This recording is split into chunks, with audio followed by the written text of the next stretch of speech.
Oke, assalamualaikum warahmatullahi wabarakatuh.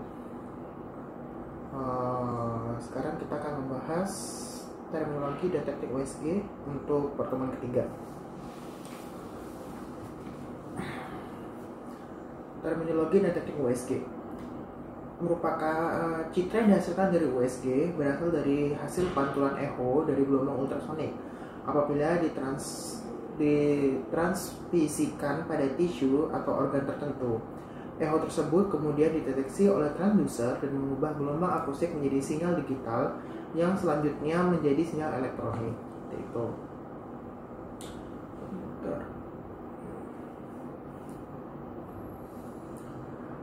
Pada pertemuan kali ini pokok pembahasannya yaitu kita akan membahas tentang echogenity, acoustic beam, anatomical landmark, dan teknik sonogram. Echogenity atau ekogenitas adalah kemampuan probe untuk memantulkan gema. Misalnya mengembalikan sinyal dalam pemeriksaan USG sehingga dapat ditampilkan dalam bentuk citra dengan skala abu-abu. Jadi kalau di radiografi itu dinamakan intensitas sinar X, kalau di sini dinamakan ekogenitas atau echogenity. Jika di radiografi ada namanya lucent, opak, seperti itu, sama halnya seperti di USG. Di USG juga ada istilah-istilah tersebut, namun dengan bahasa yang berbeda. Yang pertama ini ada anechoic. Anechoic merupakan keadaan di mana tidak ada echo atau gema yang dipantulkan kembali ke probe, sehingga dalam sonogram akan tampak gelap. Anechoic juga disebut sebagai echolucent atau echo-free atau sonolucent. Contoh echogenity anechoic terjadi pada organ yang mengandung air seperti pembuluh darah, kantung empedu, dan kantung kemih yang berisi urin. Ini contohnya anechoic. Anechoic atau tidak ada gema yang kembali lagi ke probe. Gambarnya akan hitam seperti ini. Kemudian yang selanjutnya ada hypoechoic. Hypoechoic merupakan keadaan di mana echo atau gema yang dipantulkan kembali ke probe mengalami perlemahan sehingga dalam sonogram akan tampak lebih gelap dari jaringan sekitarnya. Contoh echogenity hypoechoic terjadi pada piramid ginjal, ovarium, dan endometrium. Ini adalah gambaran ginjal di mana korteks ginjal ini berisi cairan sehingga sehingga sinyalnya akan lebih hitam, sedangkan pada bagian piramid ginjalnya itu akan berwarna lebih putih karena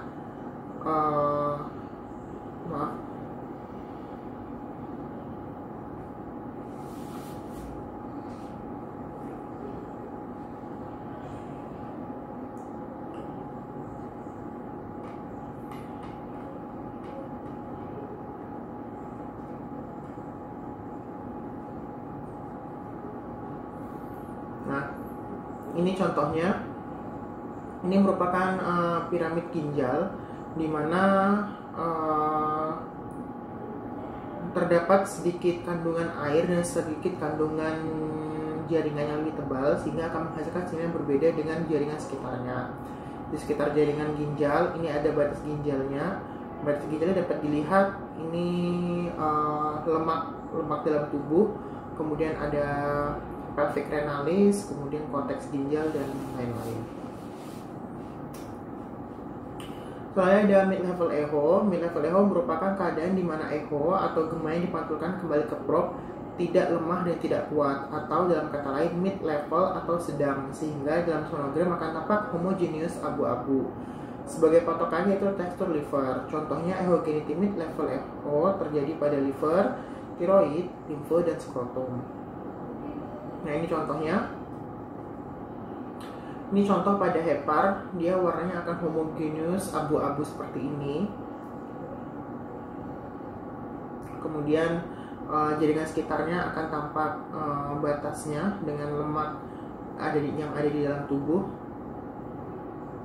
Ya, kelihatan tegas ya batasnya ya. Selanjutnya ada hyperechoic atau hyperechogenik.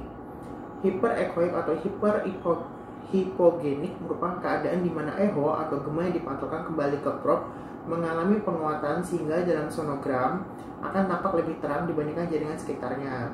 Contoh homogeneity hyperechoic terjadi pada pankreas, diafragma, dinding aorta, tulang, dan lain-lain. Jadi kalau hyperechoic ini dia itu sinyal yang kembali ke probe itu lebih banyak daripada sinyal yang diserap oleh jaringan, sehingga gambarnya akan lebih putih. Ini di sini L ada liver, kemudian ada pankreas, kemudian ada aorta, kemudian ada vena. Terus ini ada batas antara liver dan pankreas. Jadi dia terlihat lebih putih ya. Bisa dilihat di sini. Selanjutnya dinamakan acoustic beam. Acoustic beam merupakan berkas gelombang ultrasound yang diproduksi oleh transducer atau probe. Berkas gelombang yang dihasilkan bisa divergen, terfokus, atau paralel. Nah, acoustic beam ini ada jenis-jenisnya. Ada namanya acoustic enhancement. Acoustic enhancement merupakan penguatan akustik atau peningkatan ekogenitas atau terangnya gelombang echo pada jaringan yang berada di belakang suatu objek sehingga tidak atau hanya menimbulkan atenuasi gelombang ultrasound seperti pada kista yang berisi cairan. Acoustic enhancement berlawanan dengan acoustic shadowing. Nah, ini dapat dilihat acoustic enhancement.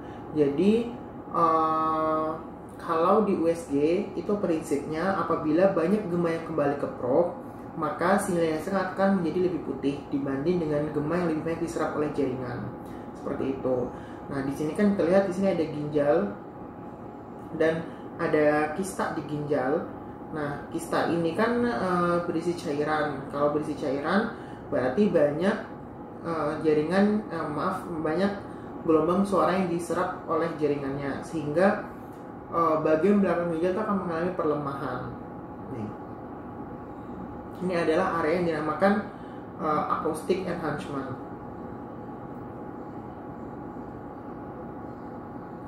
Selanjutnya ada acoustic impedance. Acoustic impedance merupakan resistensi yang dihasilkan oleh jaringan terhadap gerakan partikel-partikel yang ditimbulkan oleh gelombang ultrasound. Acoustic impedance sama dengan produk densitas jaringan dan kecepatan gelombang ultrasound dalam jaringan. Keadaan ini terjadi karena jaringan memiliki hambatan atau impedance yang berbeda, sehingga gelombang ultrasound dapat menghasilkan gambaran USG dari bagian tubuh yang dievaluasi. Nah, ini ada yang namanya acoustic impedance. Ini nama acoustic dia sinyalnya akan lebih hitam daripada jaringannya, jadi dia ada batasnya dulu, kemudian ada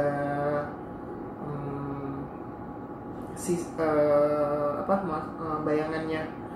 Jadi untuk acoustic impedance ini terjadi biasanya jika pada ini kan bladder ya, bladder itu VU, pada VU itu ada batu. Jadi ada batu vesica urinaria. Nah, batu itu kan keras ya, sehingga sinyal yang sampai ke batu itu akan lebih putih dibanding dengan bayangannya. Soalnya ada acoustic shadowing. Acoustic shadowing merupakan pengurangan ekogenitas pada jaringan yang berbeda di belakang suatu objek, sehingga menimbulkan atenuasi gelombang ultrasound yang nyata. Acoustic shadowing berlawanan dengan acoustic enhancement. Nih, berlawanan. Ini kalau ada batu juga ya, ini batu di gallbladder, jadi warna belakangnya akan menjadi hitam seperti ini.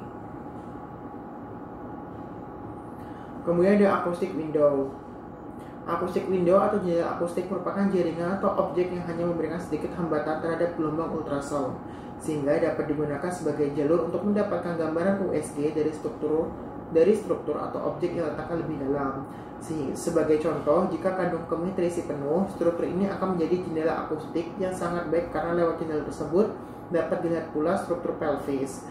Demikian pula gambaran ginjal kanan akan tampak lebih jelas jika dilihat melalui jendela liver daripada lewat otot punggung yang tebal. Oke, jadi untuk mendapatkan ginjal itu kita bisa menggunakan hepar atau liver sebagai acoustic window dari si ginjal itu sendiri, karena ginjal ini berada di samping liver, jadi kita bisa mengambil ginjal itu melalui akustik windownya liver.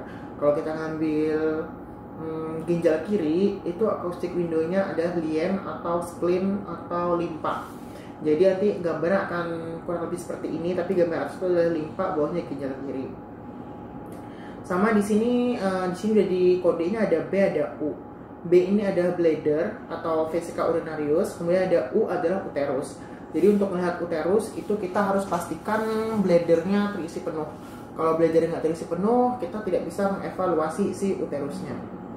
Kalau di cowok berarti kita butuh bladder itu untuk akustik windownya prostat. Jadi di sini kodenya P. Kemudian ada anatomical landmark. Anatomical landmark atau petunjuk anatomi merupakan istilah umum yang digunakan dalam imaging diagnostik. Baik pada modalitas X-ray, CT scan, dan MRI memiliki istilah anatomi yang serupa. Nah, di sini ada anatomical landmark, kurang lebihnya sama, ada superior, cranial, cephalic, rostral, itu merupakan struktur yang dekat ke arah kepala pasien. Terus inferior, caudal, anterior ventral, posterior dorsal, medial mesial, lateral, prom, supine, proximal, distal. Nanti bisa dibaca-baca lagi untuk mengingat anatomical landmarknya. Kemudian ini juga ada pembagian kuadran abdomen. Jadi anatomical landmark pada pembagian daerah abdomen yang dimaksud untuk menjelaskan area yang diperiksa. Adapun pembagian daerah abdomen dibagi menjadi 4 kuadran dan 9 kuadran. Ini kok dibagi 4 kuadran, itu hanya right upper quadrant, left upper quadrant, right lower quadrant, left lower quadrant. Jadi misal kalau curiga sakit di right upper quadrant, berarti ada kemungkinan dia ada gangguan di gallbladder atau di heparnya. Atau di right lower quadrant ada kemungkinan gangguan di appendiknya, seperti itu. Nah, ini jika dibagi dalam 9 landmark pembagian. Nah, ada right hypogastric, left hypogastric, dan epigastric region. Kemudian ada right lumbar region, umbilical region, left lumbar region. Kemudian ada right iliac region, hypogastric region, dan left iliac region. Tapi untuk di USG biasanya itu dokter banyak menggunakan yang 4 kuadran saja, enggak sampai 9 kuadran. Selanjutnya ada teknik sonogram. Teknik sonogram itu merupakan pengambilan sonogram atau citra USG, memiliki beberapa teknik. Jika pada radiografi digerak proyeksi, maka pada USG juga terdapat teknik pengambilan sonogram berorientasikan dari posisi transducer atau probe. Orientasi probe akan menghasilkan sonogram dengan potongan yang berbeda-beda pula. Nah, di sini ada potongan longitudinal atau long axis. Posisi longitudinal atau long axis akan menghasilkan sonogram dalam bentuk potongan sagittal jika probe diletakkan di atas tubuh, dan akan menghasilkan potongan koronal jika probe diletakkan di lateral tubuh pasien. Sonogram pada posisi ini akan menampakkan sisi anterior di pangkal sonogram, sisi posterior di ujung sonogram, sisi cranial di kanan sonogram, dan sisi caudal di kiri sonogram. Nah, ini contohnya. Jadi apa ya contohnya ya? Jadi probe USG itu kalau dia diletakkannya longitudinal atau long axis sejajar di mid sagittal tubuh pasien, maka dia akan menghasilkan gambaran potongan sagittal dengan sisi anteriornya di atas sonogram. Nanti kan sonogram itu gambarnya kan dia akan seperti ini ya, bentuknya akan seperti ini. Nah, sisi atasnya itu merupakan sisi anterior, sisi paling bawah itu merupakan sisi posterior, kemudian di kanannya itu adalah sisi kranial, dan di kiri ada sisi caudal. Kalau dia posisi seperti ini. Nah, beda lagi kalau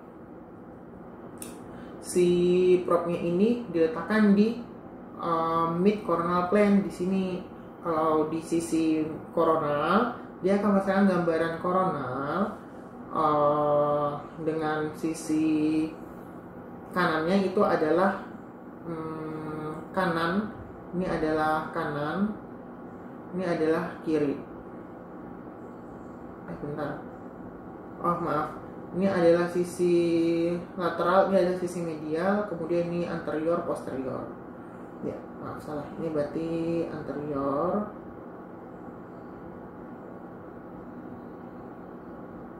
posterior,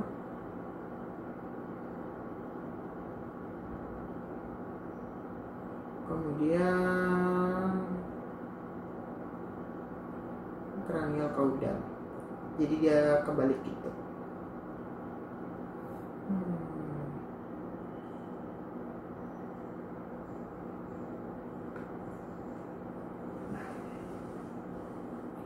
Lanjut, pada potongan longitudinal nanti gambar itu akan seperti ini. Nah, ini ada heparnya, kemudian ada gallbladder, kemudian ada vena-venanya, vena hepatikanya.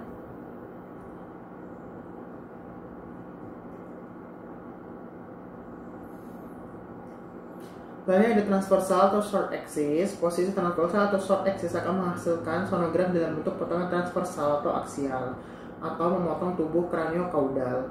Sonogram pada posisi ini akan menampakkan sisi anterior di pangkal sonogram, sisi posterior di ujung sonogram, sisi kanan tubuh di kanan sonogram, dan sisi kiri tubuh di kiri sonogram. Nah, kalau ini lebih gampang kita menganalogikannya karena ini sama aja kayak potongan aksial kalau di CT scan. Ini sama aja nih, aksial atau transversal view ya. Banyaknya adalah anterior seperti biasa, anterior, posterior, kanan, kiri. Nanti gambarannya akan menjadi short axis. Kalau yang tadi venanya itu terlihat lebih panjang memanjang, kalau ini vena dan arteria kelihatan lebih bulat-bulat karena dia short axis.